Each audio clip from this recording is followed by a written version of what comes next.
제주도에 가면 곶자월이라는 숲이 있습니다. 이 숲은 마치 정글 같은 느낌이 들 정도로 숲이 울창하고 나무들이 빽빽하게 이렇게 있는 것을 보게 됩니다. 근데 특징적인 게 뭐냐면 큰 나무를 따라서 올라가는 하나의 덩쿨들이 있는데 또 하나는 칡넝쿨이고 또 하나는 등나무 넝쿨입니다.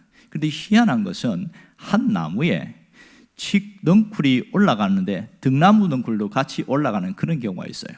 그럼 희한한 현상이 생기는데 그 칡넝쿨과 등나무 넝쿨은 서로 올라가는 방향이 다른 거 아시지요? 칡넝쿨은 왼쪽으로 감아 올라가고 등나무 넝쿨은 오른쪽으로 감아 올라갑니다. 그래서 서로가 올라가다 보면 먼저 칡넝쿨이 올라갔을 때 등나무 넝쿨이 그 길을 잠식하면 등나무가 칡넝쿨이 견디지 못해요. 그러면 여기에 반격을 가는데 칡넝쿨이 다른 것이 다시 올라와서 등나무를 사로잡습니다. 그러면 등나무가 끽소리 못하고 죽습니다. 그때 등나무도 열받아서 또 올라옵니다. 이렇게 칭칭 감아서 올라가는 그런 일들이 간혹 그렇게 장면이 나타나는데 이게 그래서 나타난 게 뭐냐? 갈등이라는 겁니다. 칡과 등나무, 칡갈자, 등나무 등자에서 갈등, 갈등이라는 단어가 여기에서 나왔습니다. 서로 다르게 깨어서 올라가서 충돌이 일어나는 현상, 이런 것을 갈등이다 그렇게 말합니다. 지금 우리가 살고 있는 이 시대를 갈등의 시대, 충돌의 시대 이렇게 말합니다. 정말 국가와 국가 간의 갈등이 있고 또 세대와 세대 간의 갈등이 있고 민족과 민족 간의 갈등과 충돌이 일어나고 있습니다. 한 가정 안에서도 수많은 갈등이 존재하는데 일단은 생각이 너무 달라요.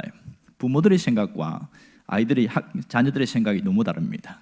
그러다 보니까 많은 갈등이 일어나고 있어요. 취향이 달라요. 음식이 다르고 또 선호도가 너무 다릅니다. 음악 하나만 봐도 어른들이 듣는 음악과 젊은 아이들이 듣는 음악은 너무나 차이가 납니다. 헤어스타일도 마찬가지고 의상도 마찬가지입니다. 이런 것이 서로 갈등이 일어나서 굉장히 가족 간에 불화가 일어나고 그래서 오히려 가정에 들어오면 지옥 같다 이런 사람들이 굉장히 많습니다. 오히려 가정이 행복한 것이 이상한 현상처럼 느껴집니다. 가정은 어쩔 수 없이 있는 곳이고 할 수 없이 들어가야 되는 곳이고 그래서 지옥 같은 생활을 당연하게 여기는 것이 현 시대의 문제. 그래서 갈등의 시대다 이렇게 말합니다. 왜 이런 갈등이 일어날까요?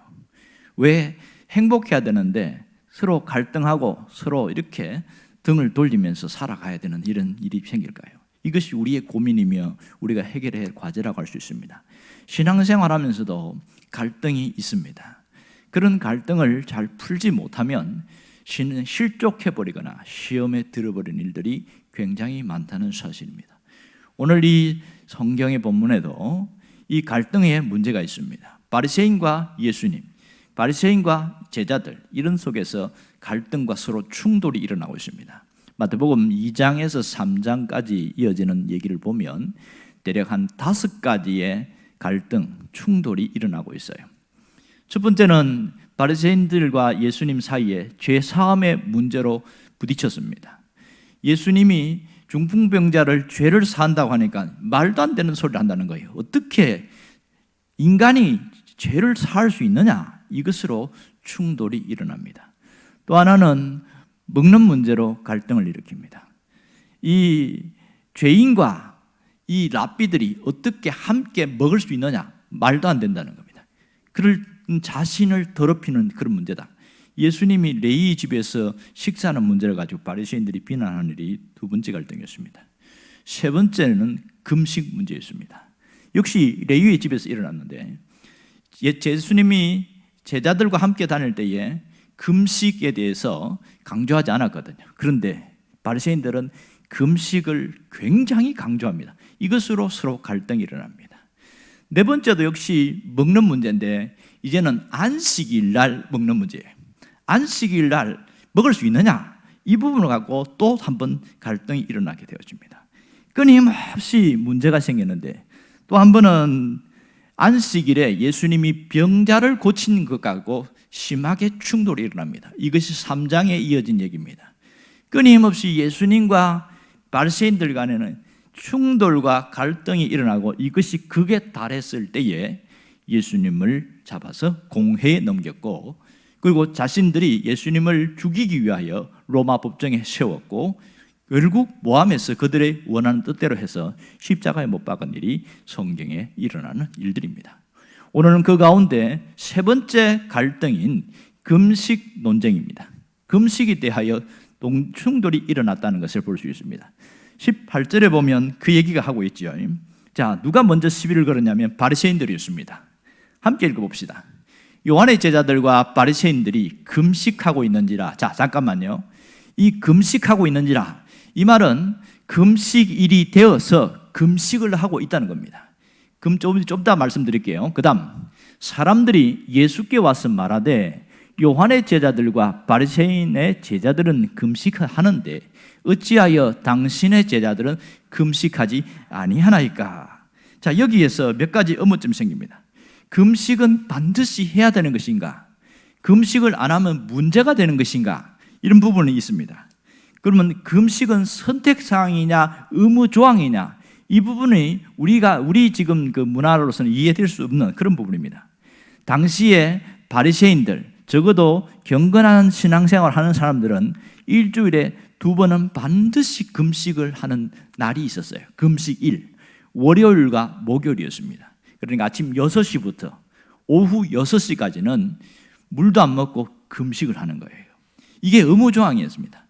어쩌다가 우리가 고난주간이 돼서 한 주간 이렇게 금식하는 거는 견딜 수 있는데 한 주에 2번씩 금식을 하는 거, 이거 보통 일이 아닙니다. 그리고 정상적으로 노동을 하는 사람들은 금식을 하면 사람이 쓰러져 버려요.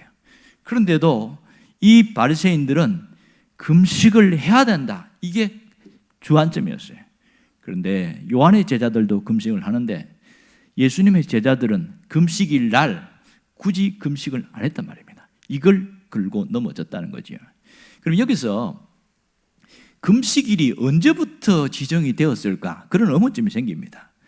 구약 성경에 보면 금식에 대한 얘기 굉장히 많이 나와요. 뭐 여호사밧 이야기도 나오고, 어떤 나라가 위기에 처했을 때, 또 위험이 있을 때에 우리가 금식을 하자, 이렇게 해서 금식을 선포하고, 느헤미야서에도 보면 금식을 선포하고, 이런 일들이 종종 있습니다. 그런데 금식일을 정한 적이 언제인가, 이 부분을 제가 한번 조사를 해봤더니 이 금식일이 정해진 과정이 어떤 일이 있었냐면, 예루살렘이 멸망하면서 나라가 빼앗겼잖아요. 바벨로니아의 나라가 빼앗기고, 그리고 70년만 다 돌아왔는데 또다시 나라가 또 황폐하게 되어지면서 이 알렉산더 왕의 헬라 제국이 있으면서 또 나라가 짓밟히기 시작합니다. 그렇게 하면서 400년의 침묵 기간이 거쳐두고 마태복음이 시작되잖아요. 그 사이에 무슨 일이 생겼냐면, 우리가 이렇게 나라가 자꾸 빼앗기고 짓밟히고 하는데 우리가 정신을 차려야 되지 않겠느냐. 그래서 금식을 시작하던 것이 그냥 할 게 아니고 아예 금식의 날을 정하자, 그렇게 해서 금식의 날을 정해서 시작했습니다. 우리가 일주일에 한 번 금식하는 것 갖고는 좀 부족한 것 같다, 이왕이면 2번 금식하자. 그래서 월요일과 목요일을 금식일로 정한 거예요. 이것이 사두개인, 바리새인, 서기관, 이런 사람들이 주축이 되어서 금식 운동을 벌였고, 일반 사람들도 금식을 하도록 했습니다. 그런데 문제는 이 금식이 참 좋은 거잖아요. 금식을 통해서 주님을 더 바라보고 신앙적으로 돌아오고 이런데 이게 변질되어 버린 거예요. 금식은 신앙의 깊이, 신앙의 수준을 평가하는 하나의 잣대가 되어버렸어요. 그러니까 금식을 안 하면 저 사람은 날라리야, 사꾸라야, 집사가 아니고 잡사야, 뭐 이렇게 되어지는 그런 취급을 받아버렸단 말이에요. 그러니까 금식을 안 하고 싶어도 할 수밖에 없고, 그러다 보니까 정상적인 금식이 아니고 위장된 금식을 많이 하게 되는 겁니다. 남들이 보는 데서는 안 먹어요. 안 보는 데서는 먹어요. 이렇게 사람들 앞에는 굉장히 금식을 하면서 또 금식하는 티를 내요. 금식하는 날을 반드시 세수 안 합니다. 그래야 티가 나니까 머리도 헝클어지고 옷도 꾀재재하게 입고 그러면서 다니면서 초췌한 모습으로 다니는 거예요. 아유, 얼굴이 왜 그러십니까? 예, 제가 금식 중입니다. 그러면 사람들이 뭐 볼까요? 야, 대단히 경건하구나. 세상에 금식을 어떻게 저렇게 할 수 있지? 그래서 사람들이 우를 보는 거예요. 이걸 즐긴 사람들이 누구냐? 바리새인들이었습니다.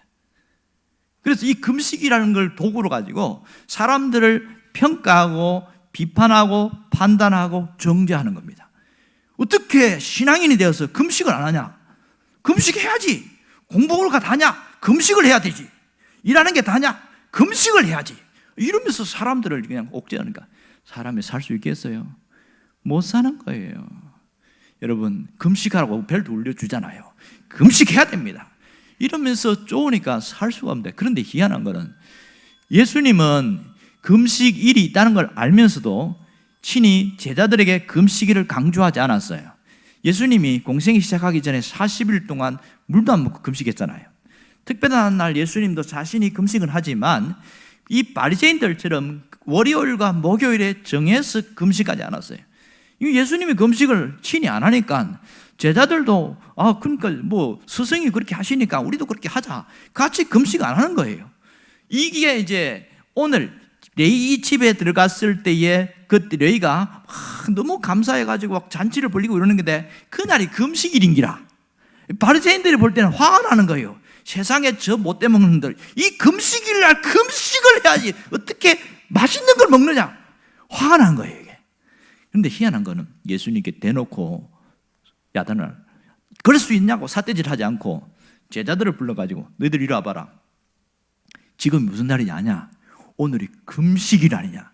그런데 요한의 제자들도 금식하는데 왜 너희들은 금식 안 하냐, 와 이것을 하는데 소리가 얼마나 컸는지 예수님이 그 얘기를 들은 거예요. 예수님이 그 얘기를 들었어요. 예수님이 뭐라고 이야기하는지 아세요? 그것이 오늘 19절입니다. 자, 19절 한번 봅시다. 예수께서 그들에게 이르시되 혼인집 손님들이 신랑과 함께 있을 때에 금식할 수 있느냐? 신랑과 함께 있을 동안에는 금식할 수 없느니라. 아주 명쾌한 대답을 내놨어요. 그런데요, 이게 명쾌한 대답인 건 알겠는데 왜 갑자기 예수님이 금식 문제 나올 때 혼인집 이야기와 잔치 이야기를 할까? 그 부분에 의문점이 풀리지 않아서 오랜 동안 제가 많이 고민을 했습니다. 그런데요, 이 예수님은 이 결혼이라는 독특성을 가지고 탁 해답을 제시한 겁니다. 아주 놀랍더라고요. 결혼이라는 독특성. 결혼이라는 것은 뭐냐? 신분의 변화다. 결혼하는 즉시 변화된 삶을 살아간다는 거예요. 그걸 대안으로 제시를 했던 겁니다. 자, 결혼 제도를 보면 그동안 부모 밑에 있던 사람이 독립을 해서 한 가정을 꾸리는 것이 결혼입니다. 형제들과 함께 살다가 이제는 사는 것이 완전히 달라지는 것이 결혼 생활이에요. 그러면서 신분도 달라져요. 호적이 완전히 바뀌게 되잖아요. 이런 변화들이 일어나는 것이 결혼이다. 예수님은 이것이 진정한 금식의 해결인 걸 알았어요. 신랑과 함께 있을 때에 이 점을 강조했단 말이에요. 무슨 얘기입니까? 신앙생활이 무엇인지를 주님이 이야기를 하고 있는데 신랑과 함께 있을 때에 신앙생활은 결혼과 같다, 이 얘기를 하고 있는 겁니다. 신앙생활은 결혼과 같다. 예수님이 신랑이 되고 그 모든 성도들은 신부와 같은 것, 이게 교회론이잖아요. 그러니까 결혼생활은 그러니까 신앙생활은 영적인 결혼생활이다, 이 얘기를 정확하게 던져주면서 그게 뭐냐? 이렇게 예수를 믿는다는 것, 신앙을 가진다는 것은 신분의 변화고 우리 삶의 변화다. 결혼 생활처럼 변화가 일어나는 것, 이것이 신앙생활이다. 아주 명쾌하게 이야기를 하고 있는 겁니다. 이러한 변화를 그렇게 깨닫기를 원한다는 것이지요. 오늘 이 바리새인의 모습을 통해서 우리에게 깨닫기를 원하고 뭔가 점검해 보기를 원하고 있습니다. 그것이 뭘까요? 원래 바리새인들은 더 잘 믿으려고 조항을 만드는 것이 그 중에 하나가 금식일이었잖아요. 그런데 이게 변질이 되어버렸어요. 금식일을 가지고 자기가 금식하면서 이걸 뭘로 했어요? 다른 사람들의 신앙을 평가하는 잣대로 삼았단 말입니다. 그러니까 금식을 하면서 더 경건해져야 되고 더 하나님과 가까이 가야 되는데 이 금식이 무기가 되어버려서 사람들을 비판하고 판단하고 정죄하게 되어버린 것이지요. 이건 뭡니까? 금식이 변질되어버린 겁니다. 본질은 사라지고 변질되어버린 것, 이것이 바리새인들의 문제다. 그렇다면 오늘 우리가 우리도 신앙생활하면서 본질을 잃어버리고 비본질이 우리를 사로잡혀 있는 그런 일들이 굉장히 많다는 거예요. 그것에 대해서 주의를 하라는 겁니다. 우리를 한번 돌아보고 점검해봐라. 너도 혹시 바리새인처럼 그렇게 생각하고 그렇게 사는 것이 아닌지 자기 자신을 돌아보라는 겁니다. 정말 우리가 기억할 건 뭐냐면 본질을 놓쳐버리면 비본질이 우리 안에 훅 들어온다는 겁니다. 본질이 뭡니까? 예수님이 본질이잖아요. 하나님이 본질이에요. 그런데 비본질이 뭐예요? 세상에 있는 것이 비본질이잖아요. 내가 본질을 놓쳐버리면 비본질이 우리 속에 갑자기 들어와서 우리를 점령해버립니다. 마치 점령군처럼 우리에게 확 들어와서 신앙 자체를 바꿔놓습니다. 여러분, 비본질이 우리 속에 점령을 하면 무슨 변화가 있어요? 신앙의 본질이 무너지고 변질되어 버린다, 이렇게 말합니다. 본질이 무너지면 변질된다는 겁니다. 반대로 본질을 사수하면, 본질을 붙들고 살아가면 변화가 일어나요. 그런데 비본질이 우리를 사로잡으면 변질이 나타난다는 거예요. 신앙이 왜 달라지냐? 저 사람 그런 사람이 아니었어요. 그 사람은 굉장히 신앙이 좋았는데 어느 날 갑자기 사람이 저렇게 바뀌어버렸다고. 왜 그런지 모르겠다고요. 무슨 현상이 생긴 겁니까? 본질을 놓쳤을 때에 변질되어진 겁니다. 정상적인 사람은 신앙이 변화되어지고 성장하고 성숙되어지는 게 정상입니다. 그런데 어떤 사람들을 보면 오히려 신앙 자체가 변질되어 버린 사람들이 있더라는 겁니다. 이런 일들이 교회 안에서 나타나고 있다는 거예요. 마치 이 바리새인들처럼. 그런데 희한한 것은 자신이 지금 변질됐다는 것을 알까요? 모를까요? 모릅니다. 나는 더 잘 믿는다고 생각하고 있어요. 너희들이 문제지 내가 문제가 아니라고 생각합니다. 그러니 고칠 수가 없는 겁니다. 여러분이 잘 아시는 얘기 해볼까요? 정신병원에 있는 사람들은요, 자신이 정상이라고 그렇게 다 믿는데요. 다 믿는데요. 나는 정상인데 억울하게 들어왔고 저 사람들이 나를 잘못 지금 평가하고 있는 것이고 내가 문제가 있는 것이 아니라 저 사람이 문제가 있고 선생님이 문제가 있다, 의사 선생님이 탓하고 이런다는 겁니다. 그런데 놀라운 것은 그 속에서도 내가 문제가 있구나, 내가 정신적으로 문제가 있구나, 이런 사람들은요 약을 먹고 치유하면서 변화가 일어난대요. 그래서 그 병원을 퇴원한다는 거예요. 희한한 일이죠. 신앙도 마찬가지예요. 내가 지금 신앙에 뭐가 문제가 있구나, 내가 좀 병들었구나, 그것이 자각이 되어진 사람에게는 무슨 현상이 나타나는지 아세요? 회개하기 시작하고 자기를 돌아보면서 정신을 차리면서 하나님, 내가 지금 뭔가가 많이 변했습니다. 하나님, 내가 바르게 살게 해주세요. 이러면서 정상적으로 치유가 되고 회복이 되고 신앙이 확 더 강해진다는 거예요. 내가 다시는 변질되지 아니하리라, 이러면서 또 강해진다는 거예요. 변질이 아닌 변화가 일어나기 시작합니다. 그럴 때 사람들로부터 칭찬과 존경과 인정을 받으면서 사람이 달라졌다. 이거 뭐예요? 변화의 역사잖아요. 이것이 올바른 신앙생활이라는 거예요. 왜 예수님이 금식 문제를 갖고 훅 던졌을 때에 결혼의 독특성을 갖고 이야기했을까요? 신앙생활이 뭔지를 이야기하는 거예요. 하나님을 믿는 게 뭔지를 이야기하는 거예요. 그들은 변질되었지만 너희들은 본질을 따라가야 된다. 그것이 변화라는 겁니다. 신랑과 함께하는 것, 예수님과 함께하는 것 자체가 신분의 변화요, 우리 삶의 변화입니다. 그것이 본질인데 이걸 놓쳐버리면 세상에 인간이 변화된다는 거죠. 정말 안타까운 것은 우리 주변에 이런 일이 너무 많이 일어나고 있습니다. 예수님을 붙들면 신앙이 변화가 되어 일어나는데 예수님을 놓치고 살아가니까 신앙이 변질되어지는 사람이 너무 많습니다. 더 안타까운 것은 신앙생활을 오래 하다 보면 이제 집사님이 권사님도 되고 또 안수집사도 되고 장로님도 되는데 이런 사람은 정상적으로 가면 어떻게 돼야 돼요? 신앙이 더 좋아져야 되고 더 변화가 일어나서 다 존경을 받는 사람이 된단 말이에요. 장로라는 뜻이 원래 어른이라는 뜻이거든요. 진짜 어른다워야 되고 권사가 어른다워야 되는데 세상에 권사가 저게 무슨 권사냐, 저게 무슨 장로냐, 손가락질 받는 것은 무슨 문제가 있는 거예요? 이게 이 사람이 지금 변질이 일어난 거예요. 신앙의 변질이 삶의 변질로 이어지는 겁니다. 그 변질의 정점에는 교만이라는 게 있습니다. 사람이 그들로 교만해지는 것이 아니라 신앙이 변질되어지면 사람이 완악해지고 교만해져 버린답니다. 문제는 자신이 교만한 걸 모르기 때문에 더 안타까운 사실이지요. 우리가 오늘 이 말씀을 통해서 늘 자신을 돌아봐야 돼. 내 신앙의 본질을 사수하며 가고 있는가? 아니면 내 신앙에서 비본질이 나를 사로잡아서 뭔가 조금 변질되어 가고 있는가? 점검이 필요하다는 겁니다. 오늘 여러분들이 좀 세상 삶에 좀 놀라운 변화들이 나기를 원해요. 혹시 뭔가 어떤 안 좋은 것이 들어왔으면 싹 끊어버리고 본질을 붙들고 나가길 바랍니다. 본질을 붙들면 우리의 신앙의 변화가 일어납니다. 신앙의 성장이 일어납니다. 신앙의 회복이 일어납니다. 그런 삶으로 회복되어지기를 주의 이름으로 축원합니다. 지금 수많은 사람들이 어떻게 살아가고 있어요? 예수를 믿는 사람들도 어떻게 살아가고 있냐고요? 무엇에 관심이 있습니까? 지금 금식에 대한 이야기를 하고 있는데 세상은 정반대로 가고 있습니다. TV를 틀면은 무엇이 더 많이 나오냐면 먹는 프로그램이 많습니다. 먹방. 그것이 인기가 얼마나 많은지 우리나라 사람만 그런 게 아니고요. 외국 사람들도 한국 그 먹방 프로그램을 너무 많이 본대요. 그러면서 대리만족을 하는 거예요.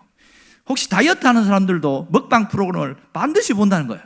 그걸 보면서 위로를 받는다는 거야. 맛있게 먹는 거 보면서 내가 못 먹는데 먹을 수는 없으니까. 그래서 자꾸 거기에 관심을 갖게 된다는 겁니다. 세상은 먹는 문제, 이것이 우리 주를 이루고 있어요. 그래서 금식이라는 것은 별로 관심 사항이 아닙니다. 옛날에 어른들은 금식도 많이 하고 그렇게 경건하기 위해서 금식을 하고 이렇게 하긴 했는데 지금은 금식 자체가 거의 사라져 버렸어요. 금식 자체가 거의 고난의 행군처럼 되어버린 거예요. 중세시대에 거기에 경건하게 살기 위해서 경건한 신앙생활을 하는데 그 중에서 금식은 항상 단연 업됨이었습니다. 아시시의 프란시스 수도원이 있거든요. 여러분 그 프란시스의 그 평화의 기도 그런 건 잘 아시지요. 근데 아시시 프란시스 수도원에서 일어난 일인데 거기서 일정한 기간 동안 늘 금식이 늘 있었어요. 금식을 많이 했으니까. 그런데 어느 한 제자가 이 프란시스 스승에게 선생님 그냥 금식하는 건 너무 쉬워 보입니다. 이왕 금식하기 위해서 죽을 한 그릇 갖다 놓고 금식합시다 이렇게 이야기했어요. 그것도 참신한 제안이었거든요. 그래? 그래. 다 그래서 그 이제 식탁에 앉아가지고 죽을 갖다 놓고 이제 금식하는 거예요. 그런데 아무 문제가 없었어요. 하루 이틀 지나가는데 그 죽의 그 냄새가 세상에 얼마나 솔솔 들어오는지 그것이 맡아 좀 위안이 되고 그런 거예요. 그런데 20일 딱 지나니까 배고픔을 못 견디겠는 거예요. 배고픔을 40일 금식을 하는데 배고픔을 못 견디겠는 거예요. 그래서 어느 한 제자가 그만 자기도 모르게 그 손이 갖고 그 사발째 후루룩 마신 거야. 순식간에 정적이 쫙 흐르면서 모두 다 눈총알을 보면서 저 경건하지 못한 놈, 저 어리석은 놈, 비판의 화살을 눈으로 쏘기 시작하는 건데 누구에게로 그 다음 방향이 간 줄 아세요? 선생님이 뭐라고 이야기하시나? 다시 한번 이 사람 한번 쳐다보고 선생님 한번 쳐다보고 이렇게 된 거예요. 이때 프란시스 행동이 상당히 뭐라고 한마디 할까? 그게 관심사였는데 갑자기 프란시스가 그 죽 한 사발을 딱 땄더니 자기도 후루룩 들어 마셔버리는 거예요. 너무 놀래버리는 거예요. 지금 금식 기간인데 세상에 선생님이 어떻게 죽을 먹을 수 있느냐는 거예요. 너무너무 의아한 표정을 짓고 있을 때에 딱 한마디 합니다. 금식은 누구를 위한 것이냐? 경건을 위해서인데 그만 옆에 있는 형제가 실수했다고 비판하고 판단하고 눈으로 사람을 총을 쏘는 이런 일은 경건 금식을 안 하는 것보다 못하다. 그러면서 여기서 차라리 먹는 게 낫다. 그래서 마셨다는 거예요. 그래서 선생님이 마시니까 우리도 마시다. 안 그래도 배고파 죽겠는데 그 맛이 꿀맛이었다는 겁니다. 그러면서 그들이 왜 금식을 하는지 40일을 채우는 것보다 더 중요한 것은 금식의 본래 정신이었다는 것을 그것을 깨닫게 되었다는 겁니다. 프란시스가 뭘 잘했어요? 본질을 놓치지 않으려고 굉장히 애를 썼다는 겁니다.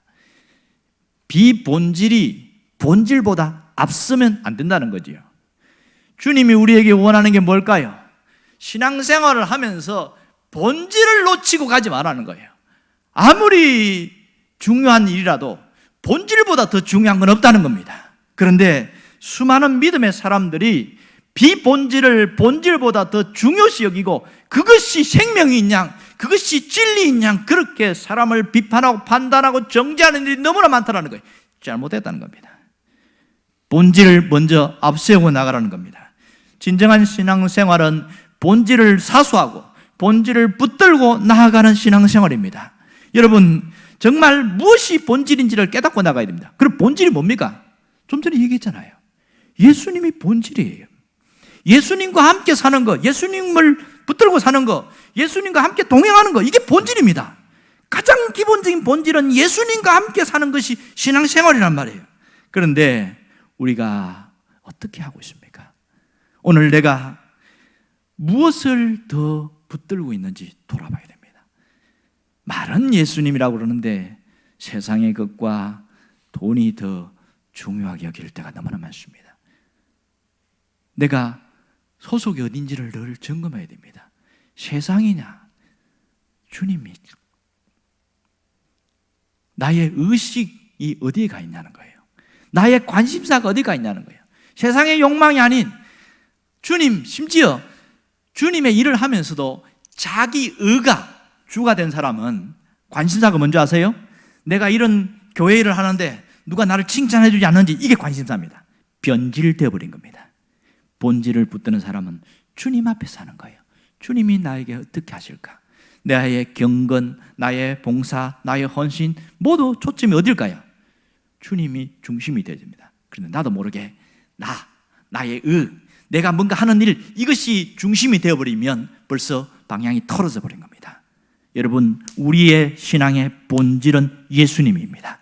예수님이 드러나야 되고 나는 없어져야 돼요. 내가 어떠한 경건한 일을 하고 또 주님을 위해서 뭔가 하는 일을 할지라도 나 자신이 드러나면 안 되고, 누가 드러나야 됩니까? 그리스도가 드러나야 됩니다. 하나님이 드러나야 된단 말이에요. 이게 본질을 갖고 붙들고 가는 신앙생활을 하는 사람입니다. 주님은 우리에게 오신 이유가 기쁨의 회복을 위한 것입니다. 그래서 주님이 이 잔치 이야기를 한 거예요. 결혼 생활의 잔치 이야기.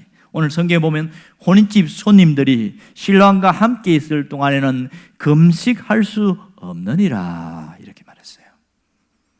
무슨 뜻입니까? 신랑과 함께하는 그 날은 기뻐하는 날이라는 거예요. 신랑과 함께하는 날은 행복하게 사는 날이라는 겁니다. 예수님과 함께하는 것이 기쁨이라는 거죠. 내가 예수님과 함께할 때 우울하고 외롭고 뭔가 마음이 그냥 뭔가 아주 그냥 쓸쓸하고, 이것은 예수님과 함께하는 게 아니에요. 가짜죠. 그거는 정말 주님과 함께하는 것은 뭐냐면 기쁨이고 행복이고 만족이다. 이 잔치를 통해서 그걸 보여주고 있잖아요. 그래서 예수님이 제일 먼저 첫 공생의 사역이 이적 중에 하나가 뭐예요? 첫 번째 이적이 가나 혼인잔치잖아요. 가나 혼인잔치가 시사하는 바는 여러 가지가 있지만 가장 큰 건 뭐예요? 이 혼인잔치 속에서 포도주가 떨어졌다는 것은 뭐가 없어진 거예요? 기쁨이 사라져버린 거예요. 기쁨이 사라졌는데 주님이 물로 포도주를 만드셨잖아요. 뭘 회복시켰습니까?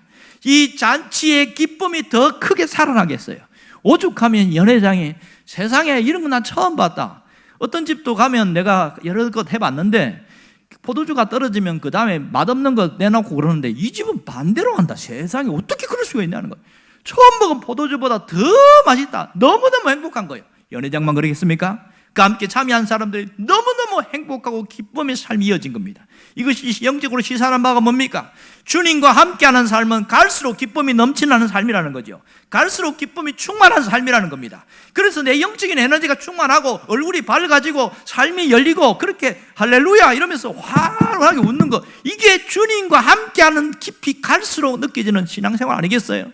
처음에 예수 믿으면 그걸 잘 모를 수 있습니다. 그러나 계속 믿으면서 진국이 우러날 때마다 와, 주님과 함께하는 것이 이게 기쁨이구나, 그 맛을 알아가게 되어집니다. 뭘 알아요? 예수 믿는 맛을 하는 거죠.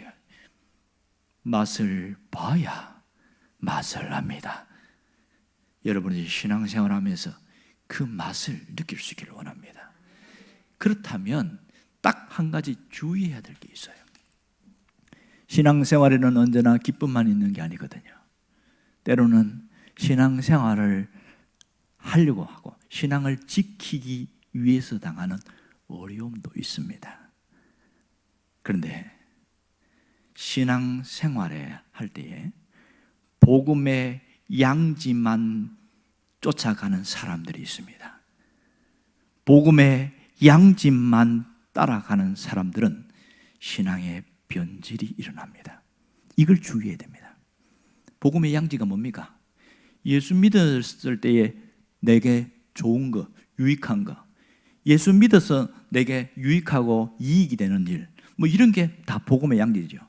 예수 믿고 축복받고, 예수 믿고 형통하고, 예수 믿고 건강해지고, 예수 믿고 사업도 열리고, 환경이 열리고, 활짝 다 열리고, 이게 복음의 양지예요. 이것만 붙들고 살아가는 사람들은요, 위기가 오고 어려움이 오면 휘청휘청 흔들려 버립니다. 복음은 양지만 있는 것이 아니라 음지도 있다는 사실입니다. 정말 예수를 믿을 때에 신앙이 변질되지 않으려면 복음의 양지만 따라가는 그것을 멈추고 신앙의 경건 속에 음지도 있다는 걸 알고 끝까지 한결같이 나아가는 그 모습이 있어야 한다는 겁니다. 여러분이 이 중심이 있기를 원합니다. 여러분, 예수를 믿으면 뭐가 일어나요? 변화가 일어나지요. 아멘입니까? 예수를 믿으면 내면의 변화가 일어나요. 우리는 신분의 변화는 일어나지만 잘 몰라요. 죽어봐야 아니까. 그러나 내면의 변화는 확연하게 느껴요. 예수를 믿었더니 그동안 나를 짓누르던 무거운 멍에와 무거운 짐이 싹 벗어지고 자유함을 얻었다. 뭐예요? 변화잖아요.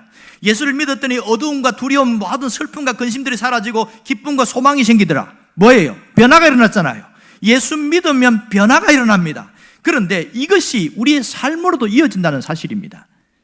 놀라운 것은요, 예수를 믿는다고 고백을 해요. 그런데 현장을 보면 저 사람 예수 믿는 거 맞아? 그런 때가 있어요. 어떤 분이 그걸 뭐라고 그러는지 아세요? 머리로만 예수를 믿었다 그래요. 가슴 깊이 신앙의 의지적 결단으로 예수를 믿은 게 아니고 저 사람은 머리로 예수를 믿고 입술로만 예수를 믿었지 가짜다. 그렇게 이야기하는데 섬찟한 거예요. 가만히 생각해보니까 또 맞긴 맞아. 그러니까 목사가 아무리 얘기해도 분별이 안 돼요. 그러나 정말 예수를 믿으면 변화가 일어나는데 그 사람이 변화가 있는지 없는지 그걸 보면 진짜인지 가짜인지 안다 이러는 거예요. 그러나 우리가 판단하는 그 영역은 아니지요. 주님이 하실 영역이긴 합니다만은 나를 보란 말이에요. 내가 예수를 믿는데 변화가 더디 일어나는 것은 무슨 문제인가? 뭔가 걸림돌이 있다는 거겠지요. 내가 복음의 양지만을 따라갔다면 틀림없이 문제가 생깁니다. 복음에는 음지도 있다는 사실이에요. 고난도 있고 어려움도 있다는 겁니다. 그것을 붙들고 견디고 이기고 나가는 이 사람이 놀라운 하나님의 사람으로 세워진다는 사실입니다. 여러분이 그 중심에 서 있기를 원합니다. 만일 복음의 양지만 따라가면 무너진다는 사실을 알아야 됩니다. 성경을 보니까 복음의 양지를 따라가다가 인생이 비참하게 끝난 딱 한 사람이 있어요. 잘 아시는 분도 있고 모르는 분도 있는데 신약 성경에 보면 데마라는 사람이 나옵니다. 디도스 1장에 보면 데마가 나오는데 빌레몬스 1장에 24절에 보면 이 바울이 데마를 나의 동역자다 이렇게 말했습니다. 데마는 사도 바울이 전도 선교 여행을 하다가 데살로니가에서 만났어요. 그런데 이 사람이 괜찮아, 재능도 있고 신실해. 그러면서 복음을 만나더니 너무 뜨거워졌고 내가 바울 선생님과 함께 그렇게 같이 사역하겠습니다. 그래서 바울이 가는 모든 사역에 계속 따라가는 거예요. 희한한 것은 그 성경을 쓸 때에 바울이 사람 이름을 이렇게 이야기하잖아요. 데마가 얼마나 신앙이 특심했는지 누가보다 이름이 앞서 있었어요. 데마, 누가 이렇게 뭐에게 무난한다 이런 식으로. 그런데 어느 순간부터 순서가 바뀌는 거예요. 점점점 신앙에 떴던 균열이 일어나고 변화가 일어났다는 거예요. 그러더니 디모데후서 4장에 보면 뭐라고 그러냐면 데마가 나를 떠났다 그러는 거예요. 왜 떠났을까? 거기에 뭐라고 그러냐면 이 세상을 사랑하여 데살로니가로 갔고 그렇게 딱 붙여놨어요. 아하, 변질이 됐구나. 복음의 양지만 쫓아오면서 바울이 행하는 기적과 주옥 같은 말씀 대단한 거 바울을 추앙하고 따라가는 그걸 보더니 복음의 양지만 보다가 갑자기 바울이 툭 돼버렸어요. 네로 황제 때 감옥에 잡히니까 바울이 그 쓸쓸한 차가운 바닥에서 투옥되어 있는 그 장면에서 대마가 계속 옥살이면서 왔다 갔다 같이 했단 말이에요. 에바브로디도와 함께.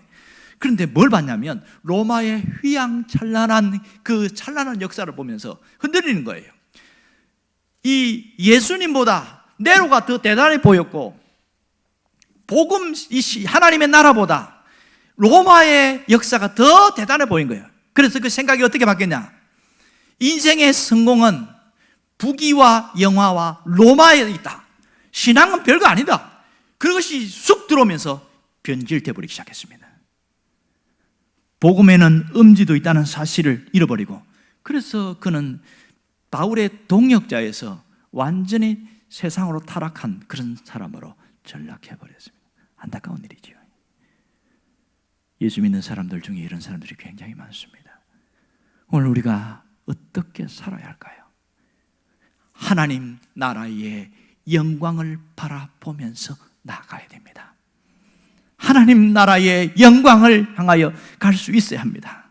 여러분, 하나님 나라에 들어가려고 하면 대가도 지불해야 됩니다. 자기를 부인하고, 때로는 어려움도 있고 고난도 있을 때 그것을 참고 견디는 대가를 지불해야 하나님 나라의 영광에 참여할 수가 있습니다. 여러분, 우리가 이 땅을 한 시간 살다가 갑니다. 마지막 주님 앞에 갔을 때 무슨 말을 듣기를 원하십니까? 여러분 모두가 착하고 충성된 종아, 네가 한결같이 이렇게 견디고 이긴 것을 내가 기억하노라, 이런 말을 들어야 되지 않을까요? 복음을 위하여 살다 보면 때로는 양지보다 음지가 더 나를 힘들게 할 때가 있습니다. 그러나 변함없이 세상의 영광이 아니라 하나님 나라의 영광을 바라보면서 나아가는 그 신앙인, 그것이 믿음의 위인들이 걸어갔던 길입니다. 또 우리가 걸어가야 할 길이고요.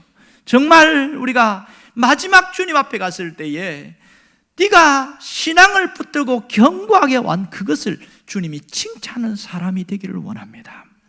바라기는 하나님 나라의 영광을 바라보고 오늘을 살아가는 신실한 주의 종들이 되기를 주의 이름으로 축원합니다.